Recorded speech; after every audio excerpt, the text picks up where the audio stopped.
Welcome to today's Autistic Moment, a podcast for autistic adults by an autistic adult. My name is Philip King Lowe. I am the owner, producer, and host, and I am an autistic adult.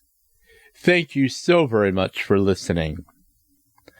As we kick off our first Autistic Advocacy Month, Becca Lory Hector and I are going to talk about our boundaries, our responsibilities today. What are boundaries? What are our responsibilities for our boundaries? What should we do when someone in our lives consistently disrespects our boundaries? Whom do we really harm when we allow others to disrespect our boundaries? Becca Lory Hector and I will discuss these and many other questions. Come join us as we discuss our boundaries, our responsibilities on today's Autistic Moment.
This first segment of today's Autistic Moment is sponsored by the Autism Society of Minnesota, known as AWESOME throughout Minnesota's autism community.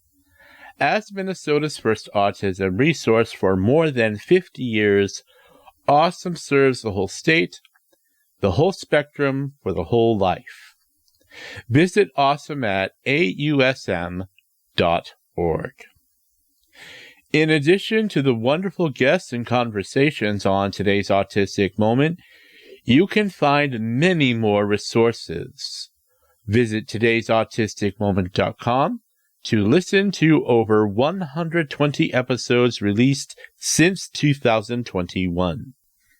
Check out the episode scheduled 2026 to see upcoming topics, guest information, and program descriptions for Season 6. On the website, you can learn more about today's Autistic Moment, read the guest bios pages, explore the Adult Autism Resources links page, visit the Autistic Community Bulletin Board, read the blog, find out about TAM Autistic Consulting Services, sign up for a subscription to get ad-free interviews, support today's Autistic Moment with a donation. Every episode, including this one, has a transcript. The transcripts are sponsored by Minnesota Independence College and Community. You can read the transcripts right on the website or download printable versions to help you save ink. The transcripts have hyperlinks in them for names, organizations, and other resources named throughout the show that you can access to see if they are helpful to you. The transcripts use a dyslexia-friendly font that are available in English, Spanish, German, French, and Chinese simplified. Want more interaction with today's Autistic Moment? Follow today's Autistic Moment on Facebook, including our community group page, LinkedIn, Blue Sky, Instagram, and Threads. Also follow us on the YouTube channel at Today's Autistic Moment to watch Autistic Voices Roundtable discussions. New episodes will be coming up in 2026. Autistic Advocacy Month is off to a great start. There are conversations happening on LinkedIn. Go to the calendar of events using the hyperlink Autistic Advocacy Month on this transcript to find something that you will want to participate in. Go to Autistic Advocacy page on todaysautisticmoment.com to watch a video where I talk with AJ Locascio on Brainbow Media about why we are doing Autistic Advocacy Month. I am so excited to tell you about an upcoming business partnership of Today's Autistic Moment with Queermunity. Queermunity is an ADHD queer-owned establishment in Minneapolis. Co-founders Hillary Ote and Caleb Barth have used their experiences with queer places that were not designed with neurodivergence in mind, and created their business to offer neurodivergent queer Minnesotans a space that was made just for them. It is difficult for me to put into words my own experience when I had a mid-afternoon lunch at Queermunity just a couple weeks ago because it was so incredible. I saw a soundproof divider with some woofers above them to be sure that reverberation is kept to a minimum so that all conversations would be kept private between the people engaged in them. There was no overwhelming loud music. They have meeting rooms for rent that can also be used as quiet spaces if they are needed. There are a few lounge areas that are carpeted where people can study. The lounge areas have sofas with chairs, coffee tables, and bookcases. There are working stations for rent, gender-neutral restrooms, a game area, a small library. Visit their website for Queermunity to view all of the opportunities for community building and finding great friendships. There is a hyperlink in this transcript for the website. In June, Today's Autistic Moment is planning to host a live broadcast for Queermunity's Pride event called Quiet Riot. Their staff will also join me for an episode of Today's Autistic Moment entitled Maintaining Safe Autistic Queer Spaces. Keep listening to Today's Autistic Moment as more information will be coming up soon. Coming up after this first commercial break, Becca Lory Hector and I will discuss our boundaries, our responsibilities.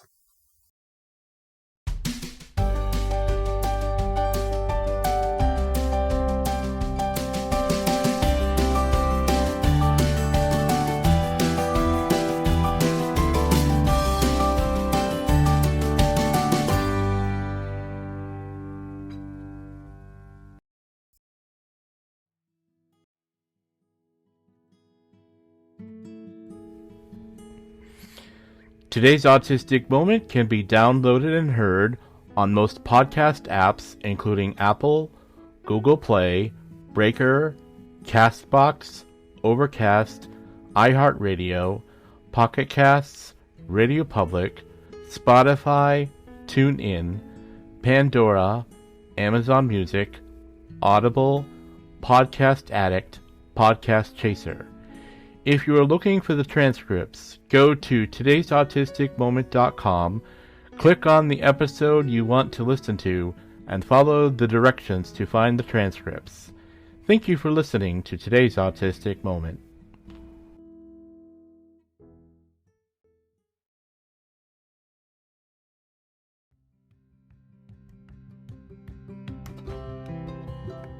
Looking Forward Life Coaching is a Twin Cities-based nonprofit that provides mentorship and coaching for individuals, couples, and families, either face-to-face or virtually. Some areas that Looking Forward Life Coaching can provide services are organizational skills, time management, employment coaching, relationship coaching, and many more. Our coaches are trained in person-centered approaches, and we can provide person-centered plans with obtainable goals. We accept all waivers from the state of Minnesota, with the exception of elderly. We also have reduced rates and scholarships for private pay.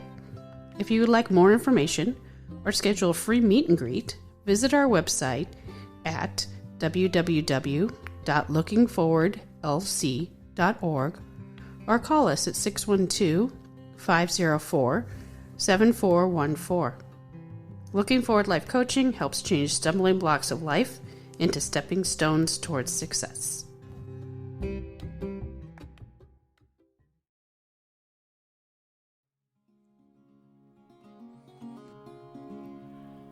Autistic adults aren't getting the support we need. It affects our health, our income, financial stability, and our ability to live independently. ITI Assistive Technologies is changing that. This autistic-led team has created Decide with tools built for neurodivergent minds. One lets users quickly pick from custom lists based on their energy level. The other guides them through big decisions using simple agree-disagree statements that match their values.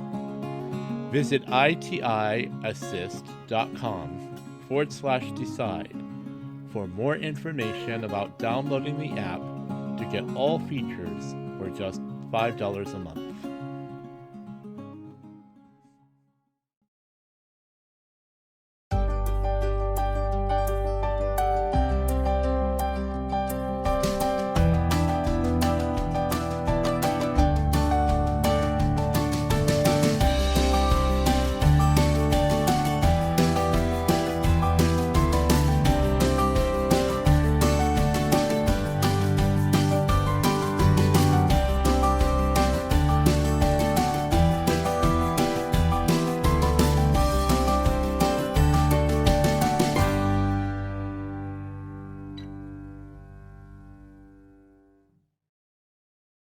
Becca Lory Hector is a passionate, seasoned autistic and disability advocate, consultant, researcher, and author with a career dedicated to supporting and educating about autism in adulthood.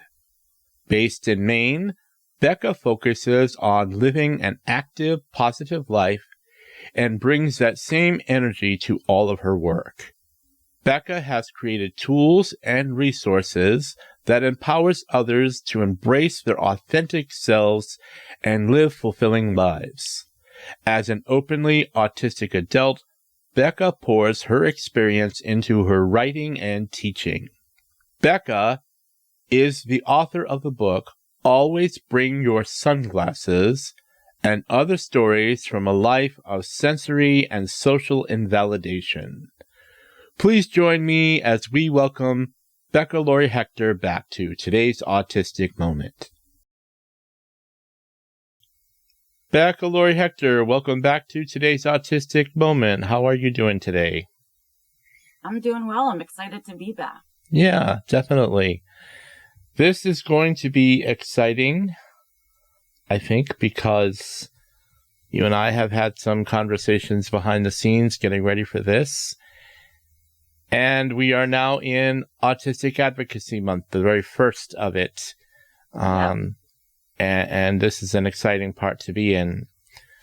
So to help the audience understand why we're doing boundaries, your boundaries are very important to your advocacy as an autistic person. Your boundaries are important because they are your opportunity to do the first part of that advocacy, which is taking care of yourself.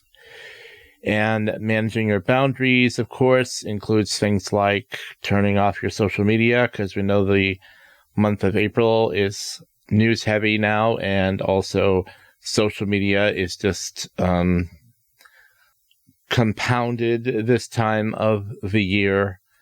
You're seeing posts and surveys and questionnaires, which I know you've been answering some of our questionnaires.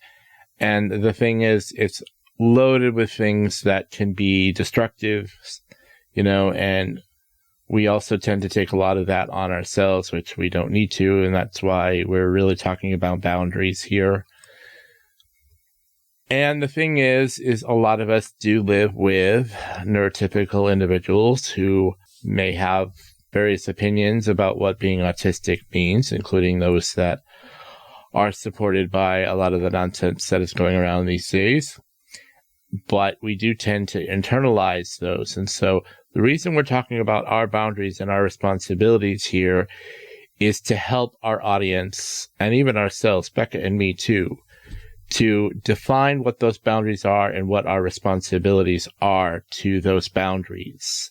And this is going to be so important, even to the point of when you're communicating about yourself, you set the boundaries as to what you're going to listen to, what you're not going to listen to, what you're going to absorb, what you're not going to absorb, especially where there is so much internalized ableism that goes on in the month of April. The boundaries that we're talking about are going to give you some help to figure out how to avoid that or take care of that. So that's why we're doing this important show. And we want to thank everybody who has taken part in the Autistic Advocacy Month episode questionnaire.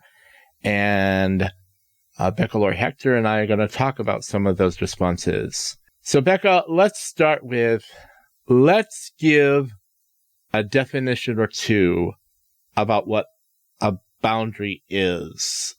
Go ahead. A boundary, to me, when I think about a boundary, is something that we create, right? And what it does is it communicates to people, right, how it is that we want to be treated. That is the job of a boundary. And when I give you that definition, I very carefully give it to you, right? It's not a judgment statement. Right? Mm-hmm. It's not a good thing or a bad thing. I'm not putting any of that around it. The definition of a boundary is just that.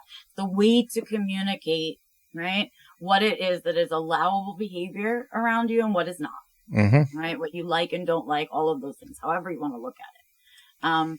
And it can sort of separate, your personal space and your feelings and your responsibilities from other people. We want to make sure that we're doing that. It helps really just set limits about how you expect to be treated, right? Mm-hmm. It's not supposed to, though, limit you, right, from the outside, and you don't want to hide or mask, right? It's not being mean or selfish. These are all the things that people kind of tell us around boundaries.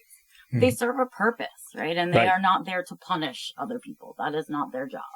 Well, it just so happens that I just came upon from Autistically, and this is from the Academy, a definition of boundaries that I think are good. Boundaries are rules and limitations that you set up to protect yourself, physically, mentally, emotionally. Boundaries can be placed with family, friends, colleagues, etc. My own understanding of what boundaries are, and this may differ from other people, but this is where mine has come. A boundary is something that I create around myself. I create it around myself to do my self-care, however that self-care, whatever shape that may take. It is a boundary I create around myself. When I create a boundary, I am going to set up some supports so that I can manage my boundary. Let me take an example. Let's say I'm going to do my own self-care. I'm going to take an hour from 4 to 5 o'clock in the afternoon. I will not be texting. I will not be receiving phone calls. I will be going in a place in my own home, and I will be closing the door. So what are the things that I'm going to do to secure my boundary? I am going to turn off all of the notifications for messages. I'm going to turn off all of the apps, the notifications for the apps on my phone, because I know that if I see them during my self-care, I'm going to look over and I'm going to see them. I'm going to open it up. And before I know it, I have, not protected the limits of my boundary. Mm-hmm. Okay. And this is where I think our responsibility is. We have to secure those boundaries around ourselves. And I've been having some interesting conversations about boundaries, so bear with me, everybody. When someone says to me, let's say somebody is setting a boundary around themselves and they communicate what that boundary is to me. If that person says, this is my boundary, you keep it. My reply to that is, no, that's not my boundary. That's your boundary. You keep it. That's yours. Okay. When someone sets a boundary around themselves, my responsibility is to set the right boundary around myself so that I will respect the other person's boundaries. If I do not do that, then I can't really respect the other person's boundaries. That's been my perspective over the past month. So I'm going to let Becca respond to that, and then I'm going to let Becca, maybe talk about what that might mean for her. Go ahead, Becca. Could you just kind of clarify for me the question that you're asking? Okay, sure. In other words, taking what I just said, mm-hmm. What is your response to it? And or might you have your own way of saying a similar thing, or do you have something different to say? Whatever that is, that's fine. Around kind of holding boundaries and that kind of thing? Around the boundaries being around yourself, about your responsibility for creating that structure around it. Sure. What do you think? So to me, it's really particular. Boundaries are something that have to be self-initiated, right? They don't come from the outside world. They come from inside you. Right. Right. And so one of the things that we saw in our little survey that we did was that a lot of folks don't know what their boundaries are. Right. So the first thing about boundaries is you have to decide what they are for yourself. You have to ask yourself where you need to create some of that space, mm-hmm. right? Or where you need to create limits. You have to decide of those things, which ones are most important, right? And that's where we start to begin to set boundaries. Because if you yourself don't know, right, that means you're either setting boundaries based on someone else's information or you're not setting boundaries at all, right? So that's really, to me, like the very beginning of it, is to understand it comes from inside. You can't go to some supermarket and purchase boundaries and unwrap them at home. Mm-hmm. That's not how it works. You have to look inside to figure out where your boundaries are being crossed. They're also not permanent. That's the great thing about boundaries. They are constantly in flux, right? As your life changes, as you change day to day, your boundaries have to kind of move around with you. Sometimes we get rid of old boundaries and add new ones. Sometimes we just kind of shift up a boundary a little bit, right? But we have to have our boundaries be responsive to what's also happening in our lives, right? So there's that component of all of that. But everything that I'm talking about, as you can hear, is about you being responsible for your boundaries, right? Right. The only time that other people enter into this space of talking about boundaries is when they bump into one of yours, right? So now we find ourselves in a situation where you have set a boundary, you've done all the homework, you've decided what's important, you've set the boundary, you've communicated the boundary, right? And then somebody comes and bumps directly up onto your boundary, right? Mm-hmm. They call you after 10 p.m. or they don't text when they're leaving the house on their way to pick you up, or they don't, whatever your little thing it is, right? Or big thing, that it is. It happens, right? Mm-hmm. And this is where people seem to get confused. They seem to go, oh, well, you bumped into my boundary. You're supposed to respect it. That's your job to the other person to respect it. Mm-hmm. But that's not how boundaries work. Boundaries are not only ours to create, but ours to protect. Mm-hmm. So when someone goes knocking on your boundary, it is not the responsibility of that other person to know your boundary ahead of time, to memorize it. They're allowed to make mistakes. They're allowed to do it on purpose. Your job is to say, nope, you can't get through here. Nope, that's not allowed. Not even if you ask nicely, not even if you put on lipstick when you ask, and not even if you bring me ice cream, not even, right? No, this is my boundary, right? And boundaries stop working when we don't protect them, when we don't commit to them and stay consistent. If people hit our boundaries and sometimes we hold them and sometimes we don't, they are always going to be trying to get through your boundaries, right? However, if you are consistently holding them strong and protecting them, that person will eventually get the message that they can't do that, right? And when somebody doesn't get that message, your response is to remove access. That's what we do, right? If somebody hits our boundary and we say no and we hold it and they do it a second time or a third time, we get to say, you know what? If you can't respect my boundaries, then I don't have to give you access to me. Right. Yeah. And so what you can hear from all of this language is, even though we would hope when we set boundaries, the people out in the world would respect it, it's not their responsibility to maintain our boundaries. It's on us.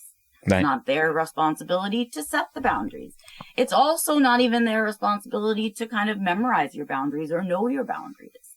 It's only their responsibility to take care of themselves and their needs. And it's your job to take care of yourself and your needs, right? And so that's kind of where we have to kind of think about things. And that comes from a space of valuing self, right? We're trying to protect self and use our own energy for ourselves and the people that respect us. So that's kind of how I look at that. Let me try a different approach.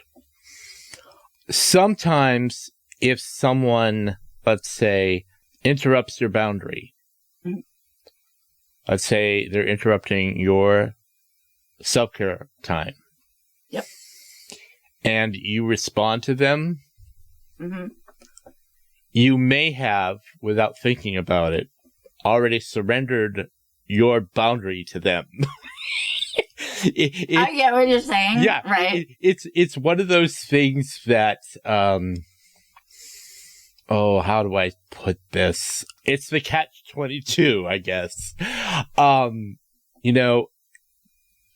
When someone walks in on you, say during your self-care time, if someone walks in and interrupts your self-care time, and you reply to them, and that person knows that's what will happen, you may have unintentionally already given them the permission to interrupt your boundary. You did, right? You didn't protect your boundary at all. Right. And so I'm chuckling because it's one of those things that you may not have thought about it that way. You may not have even realized that. But in a way, you've already given them the permission to interrupt you. We're exactly saying the same thing, which is that if, sometimes people are going to try. They're going to try to get their needs met in their own time. Right. And it's not that there's necessarily, that they're trying to be mean. That's their nature. Right. And they're going to go back. And it's our job in those moments that when someone interrupts our self-care time, we don't answer their question. Instead, we say, I'm not going to answer you right now because this is my right. And we reset the boundary and we reiterate it. We don't compromise because that compromise in boundaries sets a precedent, just like a legal precedent, right? It sets a precedent in their brain that, but there are exceptions to that rule. Right. And what we don't want to do is, especially in the boundaries that mean the most to us, is ever make exceptions to those rules. Right? Yeah. Because, except in a state of an emergency, obviously, we don't want anybody to die. But, we want to stay strong in them because the stronger it is another way to build a habit. And to create habits, right? And that only happens with replication. And the more you hold your boundaries and the more you protect them, right, and hold on to them and stay consistent and are committed to them, right, the easier that gets for you. Right. That just keeps getting easier. Yeah. Right? Maintaining boundaries is so hard. Maybe the first time you do it, the second time it's easier, the third time it's easier than that, and easier and easier and easier and easier, right? And on the opposite end, when you remain consistent, it gets harder for the person who's trying to break your boundaries. Right. And harder and harder and harder and harder until they have to find some other way. Right. Or they have to respect your boundary. And so what we want to do is create those habits for ourselves and for the people around us. Right. Yeah. And when we compromise in there and we're like, I'll just answer their question. The ketchup's on the right side of the fridge. Right. We've broken the boundary. Yeah. And we can't get it back. And so, the thing about them is we have to spend the time to know what's important, why it's important, how come we're protecting it. And then we have to do it like our lives depend upon it. Yeah. Because they do. Yeah. Right. It's how we avoid burnout. It's how we don't go into shutdown. It's how we don't have overload. It's how we maintain emotional stability. Right? Yeah. So it is that for us. Right. After the next commercial break, Becca Lory Hector and I will talk about burnout, from letting our boundaries be disrespected because autistics are people pleasers. We will also talk about answers to the questionnaire about boundaries being our responsibility, or are they a community effort? We will answer these questions and more when we return.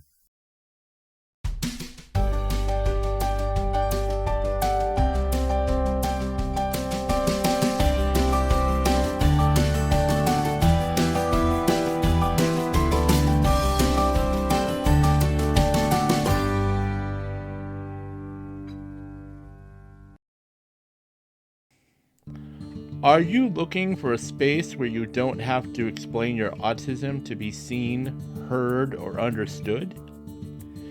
We are the Autistic Peer Support Coaching Collective, the world's first autistic-led peer support coaching organization. In a world that pathologizes our differences, isolates us, and pushes toxic individualism, APSCC offers something radical: community, connection, and care. Our coaches are all autistic adults, trained professionals, supporting our fellow autistics with tools for advocacy, regulation, and everyday thriving. We know how hard it is right now. Stigma, burnout, misinformation, it's everywhere. But you don't have to face it alone. Peer support is not just helpful, it's necessary. Community is not a luxury, it's how we survive. Showing up in our full autistic selves with our stims, our sensitivities, and our joy is an act of resistance. In a world that tells us to hide or disappear, we choose to be visible together. You'll find one-on-one coaching, free support groups, educational workshops, and more, all rooted in the neurodiversity paradigm, built by autistics for autistics. Come be part of something real. Visit autisticcoaches.com.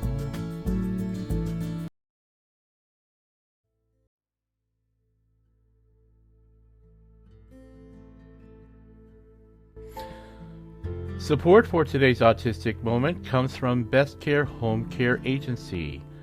Best Care offers PCA services, and your friend or family member could be your paid PCA.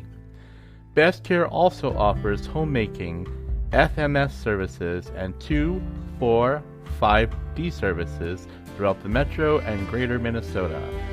Visit their website, bestcaremn.com, to learn more about their services.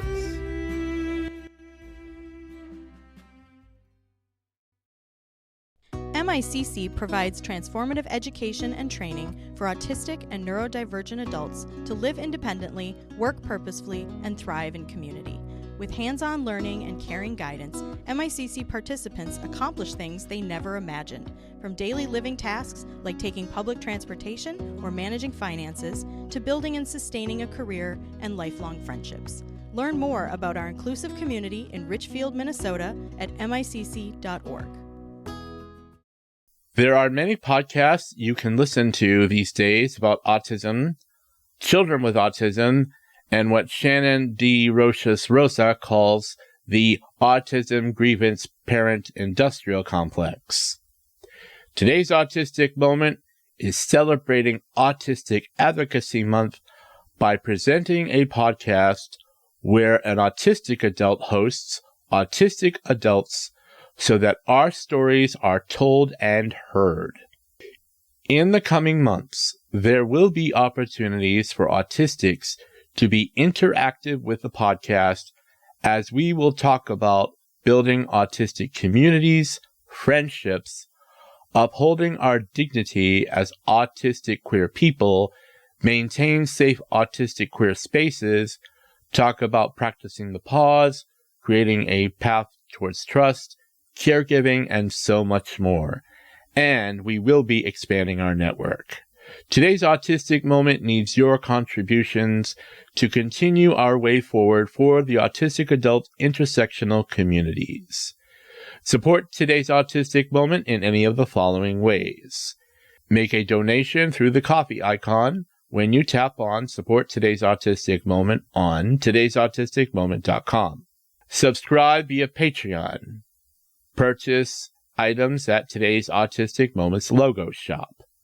Share today's Autistic Moment with your family, friends, coworkers, and others through social media and or by telling others about us. Donations are not tax deductible, but help keep today's Autistic Moment as a safe space. Thank you for supporting today's Autistic Moment.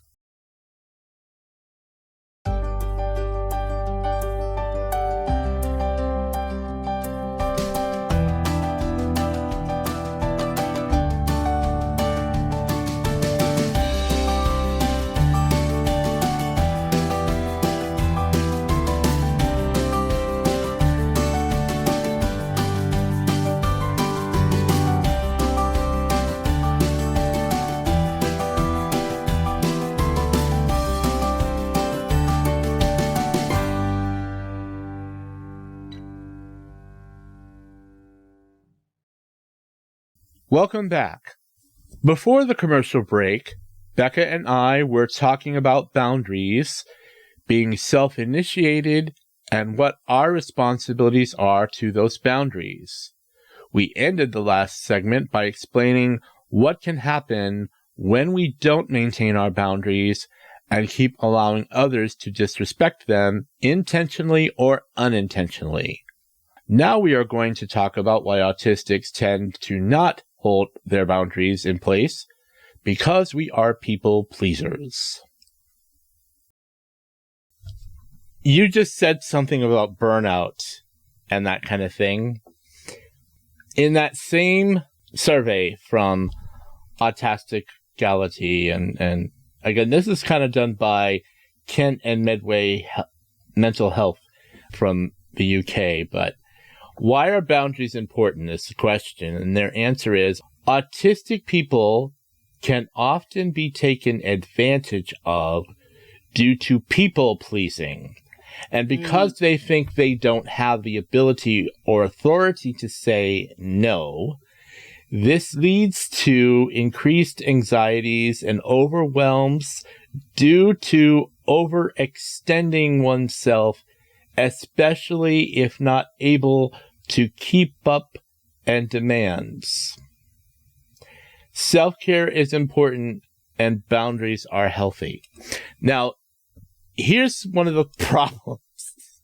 I keep chuckling at this, Becca, but in a way, sometimes, well, I shouldn't say this.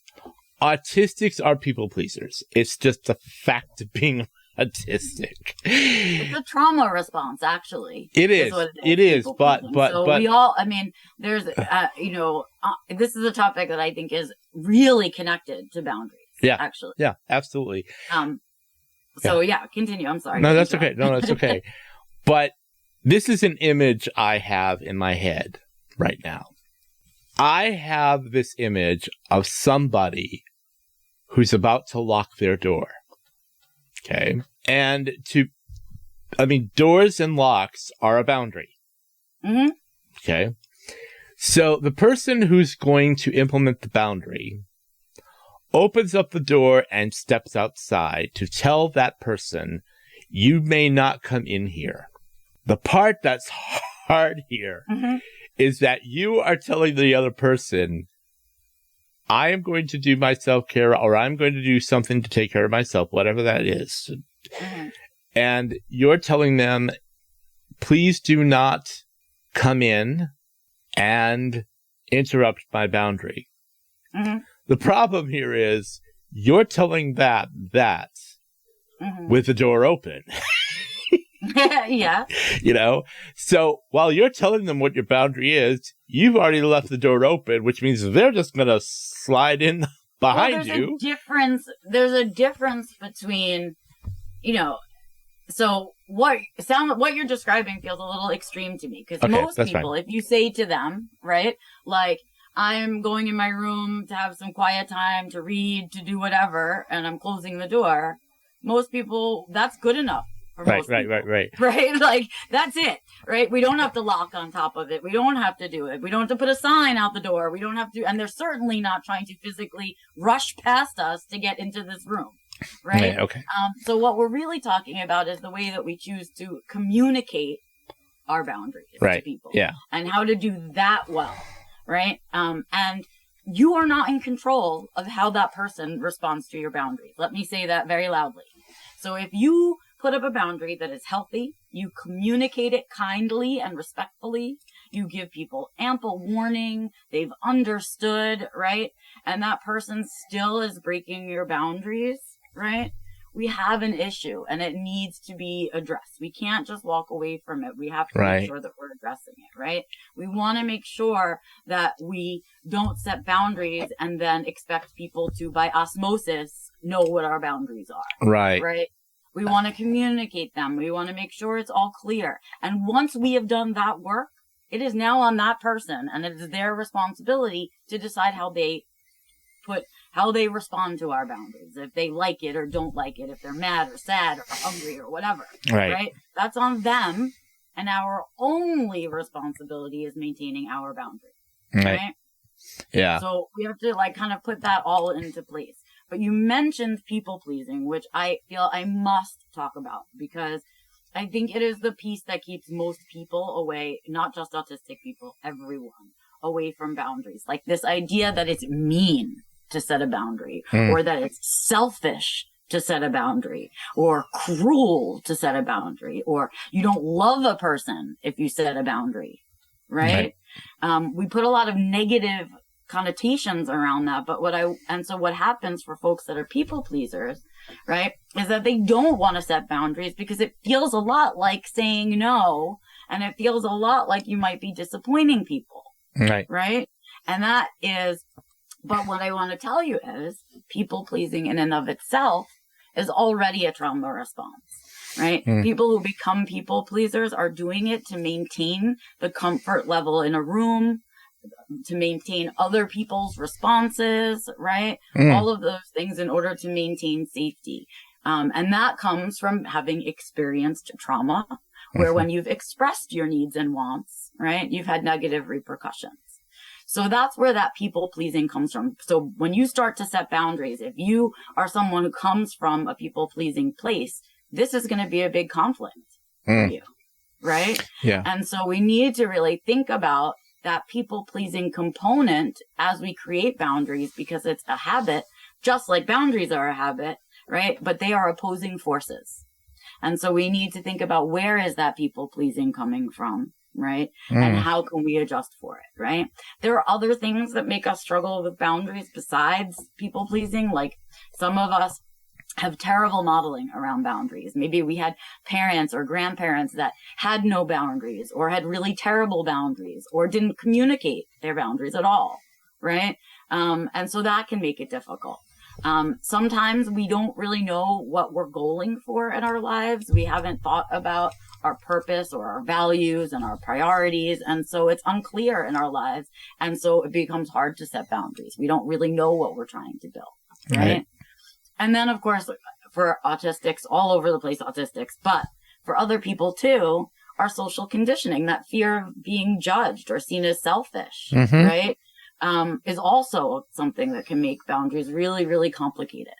So there are lots of reasons why it's hard to set boundaries and complicated to set boundaries.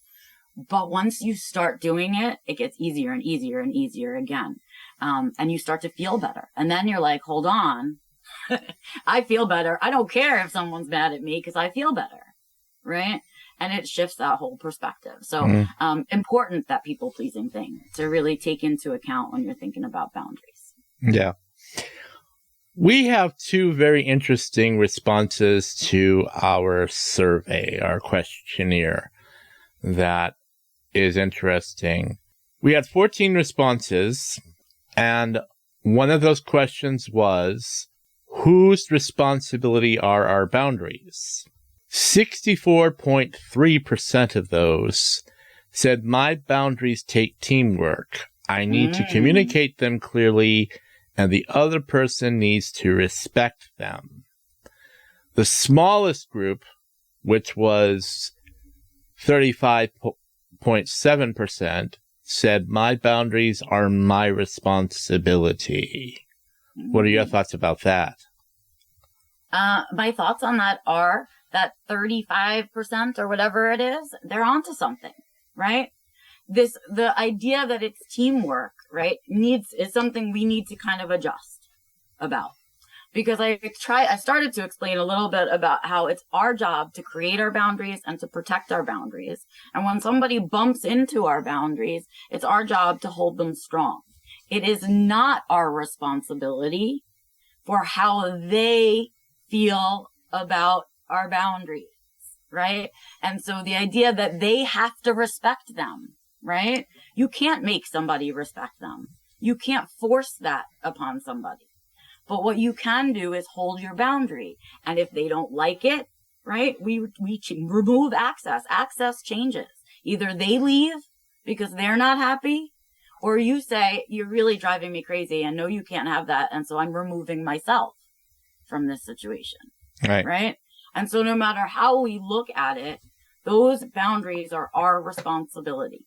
We should surround ourselves with people who respect our boundaries. Yes, we should look to find those people, but we cannot hang our hat on other people's responses to our boundaries. Right. We need to make sure that no matter how somebody responds to our boundaries, they're still important to us and we still need to protect them. And if that person doesn't get it, they don't get access to us. Right. Right. And it's really always our responsibility. Right. See, one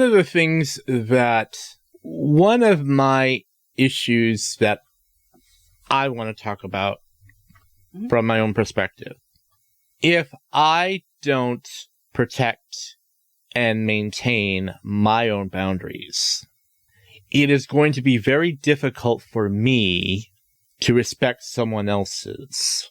I say that because I've made some mistakes over the past 5-6 months in which I surrendered my boundaries to someone I should not have. And therefore, I was not able to completely hear and respect theirs. Yeah.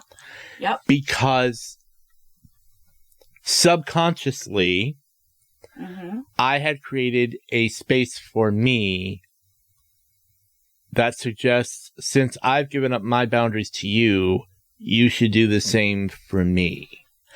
This was due to an error I made, and quite frankly, the problem that happens is that if you do not protect your boundaries, the biggest person that you are dishonoring is yourself. Okay. And consequently, you have also done a terrible disservice to the other person. Yes.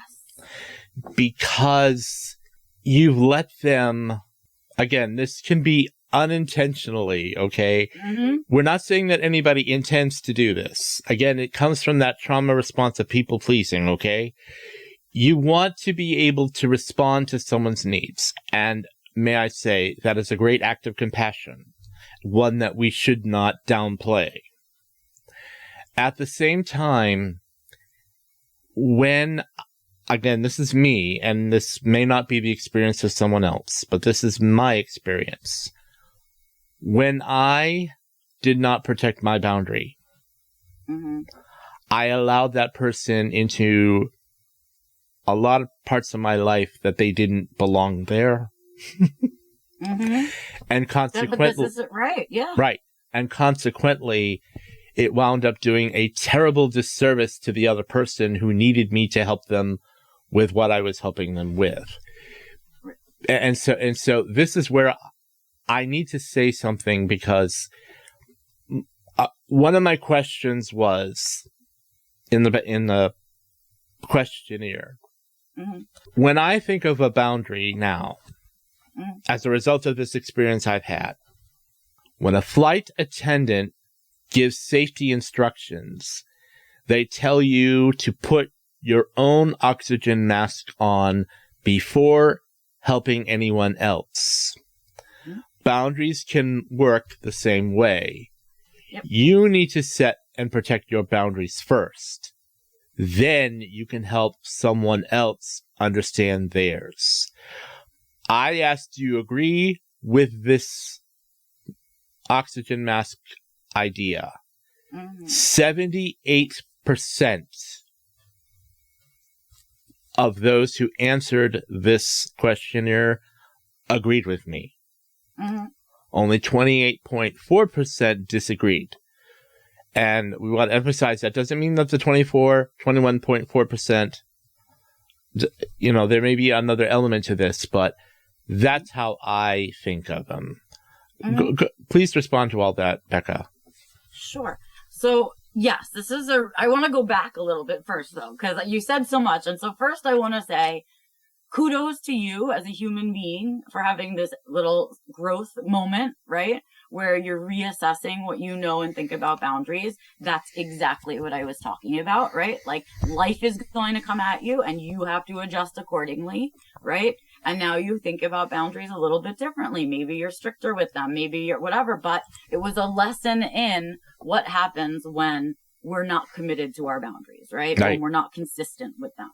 Right? So kudos to recognizing that, because that's a self-awareness that most people don't have, right? So if we can get there as human beings, we're already in a better place when we're self-aware. Right. Okay. Second of all, you touched on something which I'm going to give a name to, and that's resentment, right?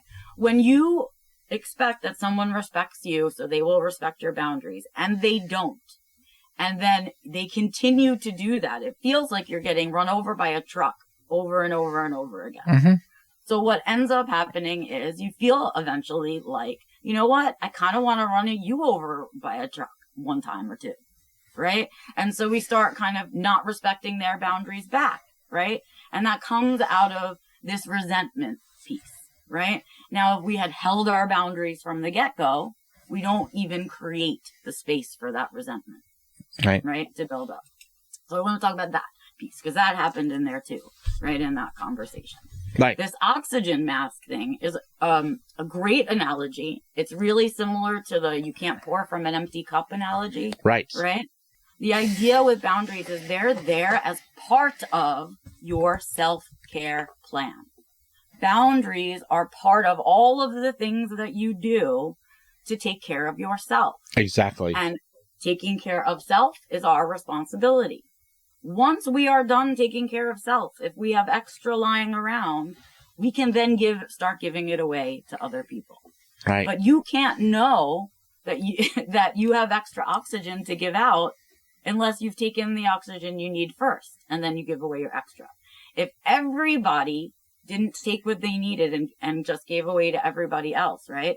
We would be constantly imbalanced. Mm. Instead, if everybody takes what they need and then gives out their extra, right? Everyone's taken care of. And sometimes bonus so, right? And so what we want to be thinking about in that idea is your boundaries help you keep your cup full. Right. Your boundaries help you to keep the oxygen happening. Right? That's what their job is. They're part of it. Just like showering and your sleep and your nutrition and all of those things. That's part of maintenance of your meat suit, of your boundary. Right. So that's how I think about that analogy in reference to boundaries. They are part of the puzzle that keeps my cup full. Coming up in the next segment, Becca and I will explain why we need to give ourselves and others a little grace if keeping our boundaries is extra complicated right now. Today's Autistic Community Bulletin Board will follow.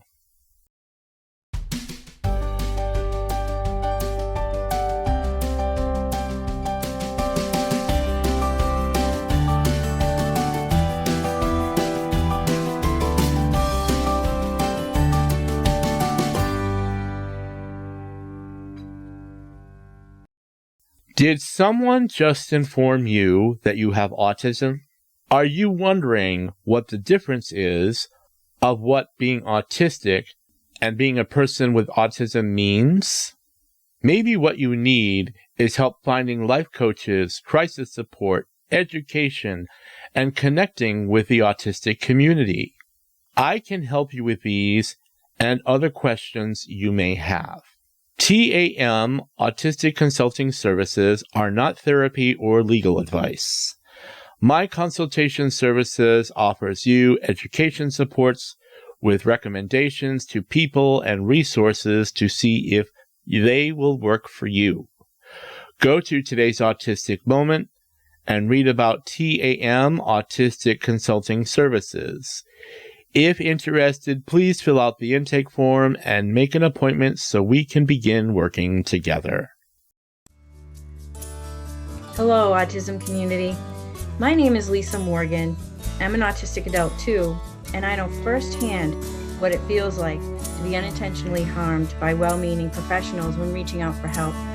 My passion is to help autistic people find and use their own unique strengths to help themselves. Are you rule-based, a literal thinker, have a focused interest? Let's figure out together how to use the strengths of autism to find solutions. I offer life coaching for autistic adults and individualized workshops for professionals. To find out more, go to autismcrisissupport.com.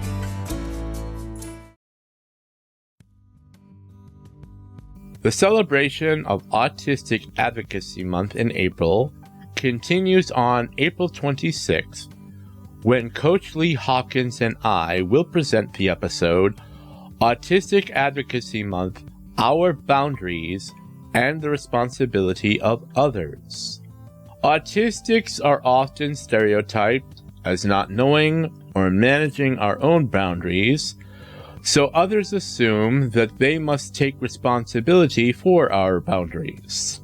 Autistics do in fact know what our boundaries are, and we may need some tools for how we communicate what those boundaries are to someone else.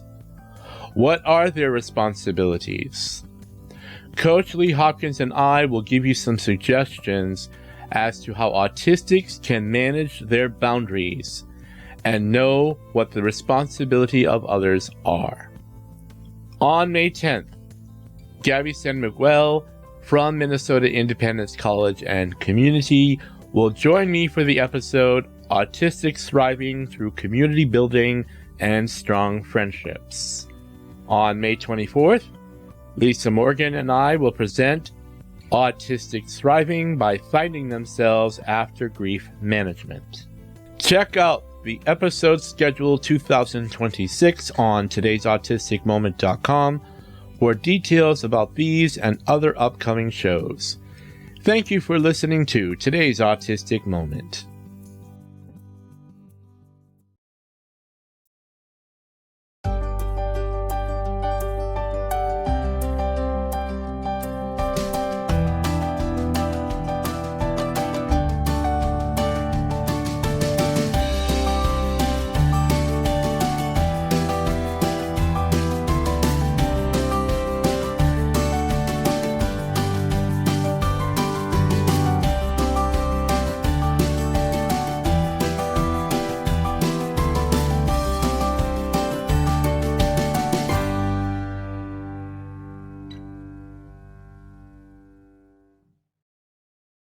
Welcome back. In just a few moments, Becca and I will talk about how the cultural and political climate is making it extra challenging to create, maintain, and respect boundaries. I would like to say something that's been on my mind these past few weeks. If you are finding it more difficult these days to maintain your own boundaries or respect the boundaries of others, I want to tell us all, myself, to have a little bit of grace upon yourself. I say this because right now, with the way that the U.S. government is handling their boundaries, they are invading all of them. And what that tends to do is to create this terrible atmosphere of distrust, of losing your trust in yourself and in the people around you. And it's one of those things, it's a cause and effect matter, because right now we have a government in place that is invading people's civil rights, the ability for people to manage their health care, and especially for the autistic community right now, where there's so much junk aimed at the autism community. That is our government not observing their boundaries terribly well. In fact, they're not even guarding them at all. And because that might create an atmosphere of distrust, because of how that can be so difficult on our psychological health, our mental health, I believe it can create this fear that no matter what boundary I set, it's not going to be protected. So I feel the need to say, if we're feeling it difficult to maintain our boundaries right now, and or we're having some additional trouble respecting others, please give yourself some grace here, and please develop some of your own to protect yourself from all of this invasion. And some of that comes from you maintaining the boundary of, you hang on to your own sense of self-respect. You hang on to your own dignity, and don't let anybody take that from you, no matter how hard they try. Because, no, our government is not respecting their boundaries, and they certainly are not respecting ours. So, our boundary is protecting our own dignity and our own, again, self-worth right now. And so, again, Becca, I just say that because I think it's a very big issue right now. Do you have any response to that? Yeah, it's really, now it's a unusual, our new normal, whatever you want to call it. It's a very different time and space. And we've got a lot of negativity floating around in the world in general, right? Right. Lots of anger, sadness, right? Lots of boundaries being crossed, lots of trust being broken, right? Lack of respect in general, right? And what happens when that builds up, right, is that we all as human beings cumulatively feel the effect of that, right? So we're all a little bit quicker to anger. We're feeling all a little bit more soul tired, a little bit more exhausted, right? We're trying to keep our heads up, right? But, the economy is rough. There's lots of things going against us, right? And if we're all collectively feeling that way, no matter where you are in the problem, right? We're all collectively feeling the unrest. And so what happens is we all seek to soothe that somehow, right? And what happens in there is that our boundaries get muffled. Sometimes we, go back to old habits in order to self-soothe. Sometimes we look to old company or old ways of doing things for that safety and old comfort, right? Better the devil you know than the devil you don't know, right? That kind of thinking. And so it's really easy to let boundaries slip in a time when you are feeling depleted, right? it's hard to fight a war if you haven't eaten your breakfast, right? Like it's that basic. And so we are all feeling, I think, especially those of us in our community, feeling especially targeted this year, right? And so there's a lot of, and that interrupts us. It interrupts us in a very physiological way. Yeah. Right? A lot of us are struggling more so with eating and sleeping and really just basic things right now. And so it means for us that we have to almost, I want to say, like, build up a secondary layer of boundaries or add additional boundaries in, right, to support us even more. Like, I've been really encouraging people to put boundaries around how much time they spend taking in the news or being on social media, or, right, like, maybe that's not something you have to do most of the time, but when the news looks like it looks right now, it's a really good time to say, I'm capping that at 2 hours, or I'm only looking at BBC and, I don't know, CNN, and that's it. Or, you know, that kind of thing, rather than doom scrolling for hours. Because we used to doom scroll because everything on the internet was funny and fun, and we were catching up with each other. And now it's become this other kind of machine that doesn't lend itself to joy. And so what we have to do is say, you know what? I'm limiting access. That stuff doesn't get access to me, right? And set another boundary around it. It's a tough time for everyone right now. And, you know, it's tough to be kind and nice in a time like this, right? It's hard not to feel angry and sad and depressed. And so I think, you know, so putting some boundaries around that, even feels crazy to you, but set some boundaries around joy. I need at least 3 hours of joy every week if I don't get it. Or if going to do this thing doesn't bring me joy, I'm not doing it anymore. Right? Yeah. Things like that. There are lots of ways to set boundaries around that, and to think about those things in a time like we're kind of living through right now. Coach Lee Hopkins is a new guest that I'm bringing in for the show on the 26th of April, and we're going to talk about our boundaries and the responsibilities of others. And I really do think that you all are going to enjoy listening to what Coach Lee has to say. I'm looking forward to listening to it. I can't wait. Yeah, it's really going to be great. Becca, thank you so much for being here today. Thank you for all of this. And I always look forward to talking with you because you do share such excellent information. So once again, thank you so much for this. My pleasure. And I love coming back. So, you know, you can always ask me to. Definitely. Thank you. If you listen to my conversation with Becca Lory Hector and you are thinking, hey, Philip, I really enjoyed the conversations, but the segmentation, music, and ads were so distracting, I have a great alternative for you. Sign up for a subscription to ad-free interviews on todaysautisticmoment.com. The subscription is only $12 a month or $144 for a whole year. Once you buy the subscription, you can click on any show where you see the logo for Today's Autistic Moment, ad-free interviews, to hear only the interview without interruption, segmentation, and music. You can listen to all ad-free interviews going back to July 2025 and all upcoming shows. Early in March, I was moved by an episode of Law and Order Special Victims Unit. The episode is entitled Frequency, and it aired on March 5th.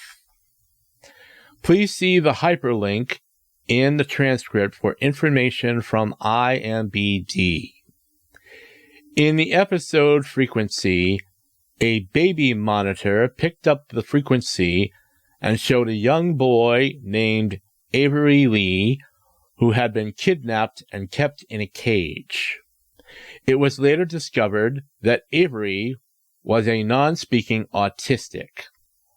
One of the detectives, Jake Griffin, played by actor Corey Cox, was the only detective who knew how to communicate with Avery over the monitor using non-verbal physical language, such as if he said something that was true, Avery would touch the tip of his nose. If Detective Griffin said something that was not true or correct, Avery would touch his forehead.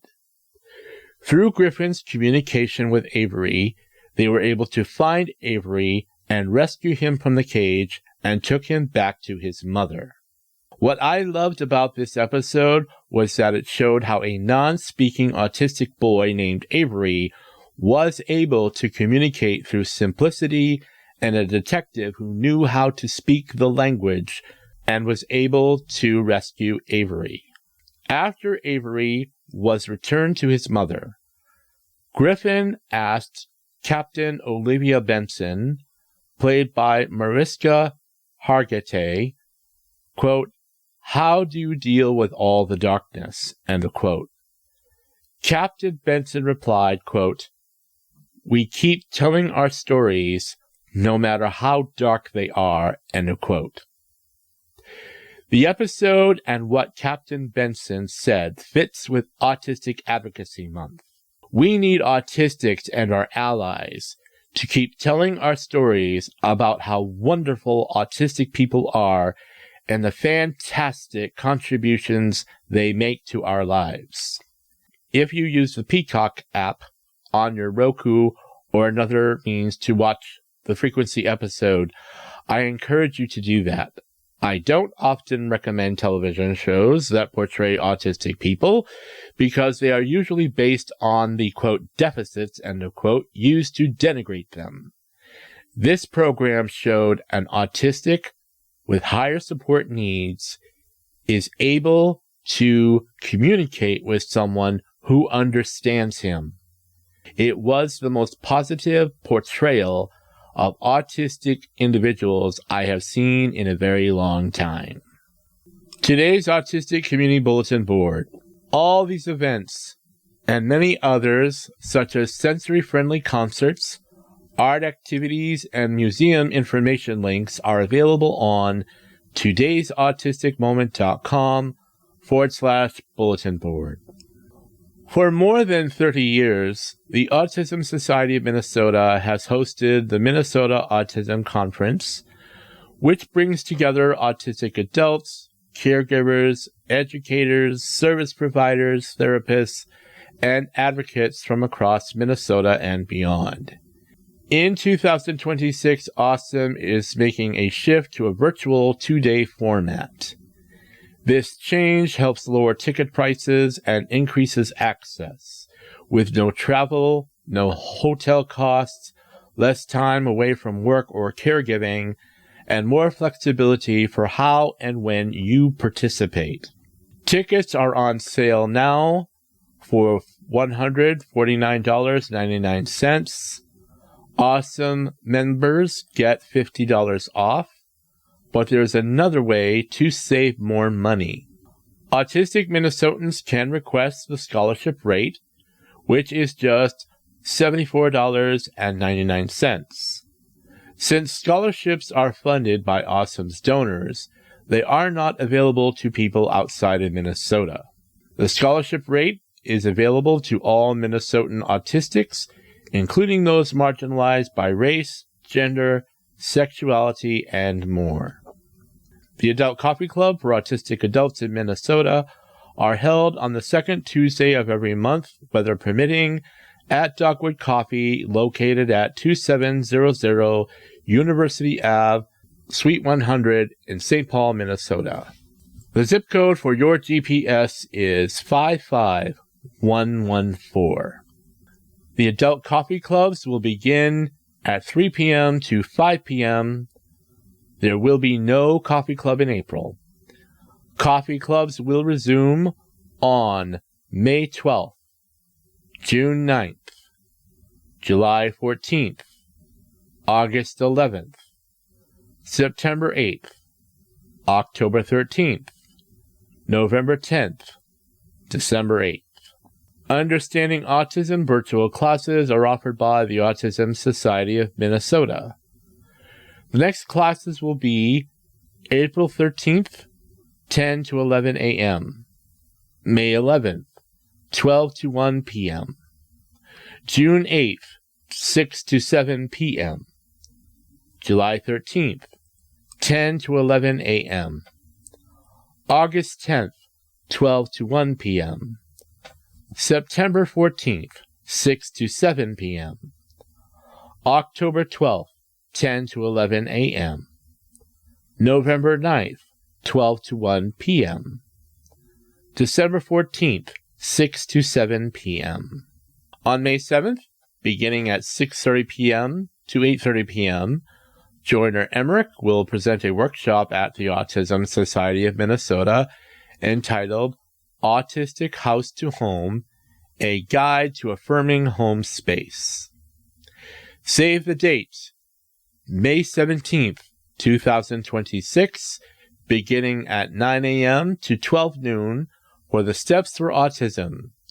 The Steps for Autism will be at The Rock at the St. Louis Park Rec Center, located at 3700 Monterey Drive, St. Louis Park, Minnesota 55416. This is an outdoor event in the covered hockey rink behind the rec center. There will be fun and inclusive events, a resource fair, a flash dance and sensory walk, costume characters, and community building opportunities. Go to ausm.org to the Education menu option to download the Summer Programs Catalog 2026 to learn more about these and other social and recreational programs, educational events, counseling services, and support groups at the Autism Society of Minnesota.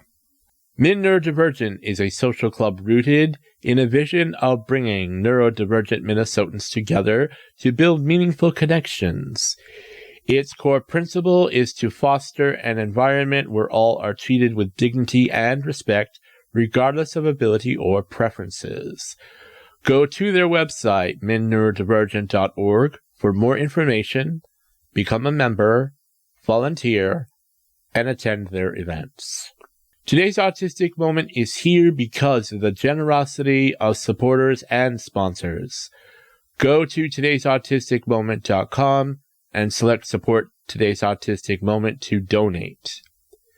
If you have questions about today's Autistic Moment, please send an email to today'sautisticmoment@gmail.com. Thank you for listening to Today's Autistic Moment, a podcast for autistic adults by an autistic adult. May you have an autistically amazing day. All of the guests meet with me on Zoom to record the interviews. The interview transcripts are provided by Otter. The podcast is prepared and edited on WavePad Masters Edition by NCH Software. The podcast is published by Spotify for Podcasters. The music that you hear is licensed to Today's Autistic Moment by PremiumBeat.com.